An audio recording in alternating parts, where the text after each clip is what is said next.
Hi നമസ്കാരം, ഞാൻ മഞ്ജു പിള്ള. കാലങ്ങളായി മലയാള സിനിമയുടെ ഭാഗമാണ് നടി മഞ്ജു പിള്ള. ഹാസ്യതാരമായി തൻ്റെ കരിയർ തുടങ്ങിയ മഞ്ജു ഇന്ന് മലയാളത്തിൽ മികച്ച സിനിമകളുടെ ഭാഗമായി കൊണ്ടിരിക്കുകയാണ്. സിനിമയിലും സീരിയലും റിയാലിറ്റി ഷോയിലും നിറസാന്നിധ്യമാണ് മഞ്ജു പിള്ള. മലയാളികൾക്ക് ഏറെ ഇഷ്ടമുള്ള താരമാണ്. തൻ്റെതായ അഭിനയ ശൈലി കൊണ്ട് പ്രേക്ഷകരുടെ ഇഷ്ടം സ്വന്തമാക്കിയ നടി. സീരിയലിലൂടെ അഭിനയത്തിലേക്ക് വന്ന നടിയാണ് മഞ്ജു. സത്യവും മിഥ്യയും എന്ന സീരിയലിലാണ് മഞ്ജു ആദ്യമായി അഭിനയിച്ചത്.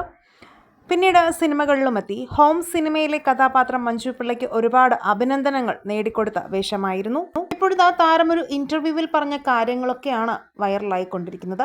പ്രായത്തെ ചെറുപ്പമാക്കിക്കൊണ്ട് വളരെ ബോൾഡായാണ് മഞ്ജു ചിത്രങ്ങളിൽ പ്രത്യക്ഷപ്പെടുന്നത്. അതുപോലെ തന്നെയാണ് തൻ്റെ ജീവിതത്തിലും. 40 വയസ്സ് കഴിയുമ്പോഴാണ് ലൈഫ്. 40 വയസ്സ് കഴിയുമ്പോൾ നമുക്ക് ജീവിക്കാനുള്ള സമയമായി എന്ന ഒരു തോന്നലും തിരിച്ചറിവും വരും. നമുക്കത് തോന്നില്ല. അത് എന്തുകൊണ്ടാണെന്ന് എനിക്കറിയില്ല. ഞാനിപ്പോൾ ഒരുപാട് ട്രാവൽ ചെയ്യാറുണ്ട്. എനിക്കറിയാവുന്ന സ്ഥലത്തൊക്കെ പോകാറുണ്ട്. മകളെ അമ്മയെ ഏൽപ്പിച്ചിരിക്കുകയാണ്. ഇനി കുറച്ച് നാൾ ഞാൻ ഒറ്റയ്ക്ക് ഉള്ള യാത്രകളാണ് കൂടുതലും ഉണ്ടാവുക. അതോടൊപ്പം തന്നെ ഭർത്താവ് സുജിത്തുമായുള്ള വേർപിരിയലിനെക്കുറിച്ചും മഞ്ജു സംസാരിച്ചു. ഞങ്ങൾ തമ്മിൽ യാതൊരു പ്രശ്നവുമില്ല. ഞങ്ങൾക്ക് ഒരുമിച്ച് നിൽക്കാൻ കഴിയില്ല എന്ന് മനസ്സിലാക്കിയപ്പോൾ ഞങ്ങൾ തമ്മിൽ പിരിഞ്ഞു, അത്രയേ ഉള്ളൂ. മകൾ അച്ഛനോടൊപ്പമാണ്, എന്നോടൊപ്പം അവൾ നിൽക്കും. എന്തായാലും യാതൊരു കെട്ടുബന്ധങ്ങളുമില്ലാതെ ഇനി കുറച്ച് നാൾ ഒറ്റയ്ക്ക് യാത്ര ചെയ്യാനുള്ള തയ്യാറെടുപ്പിലാണ് മഞ്ജു പിള്ള.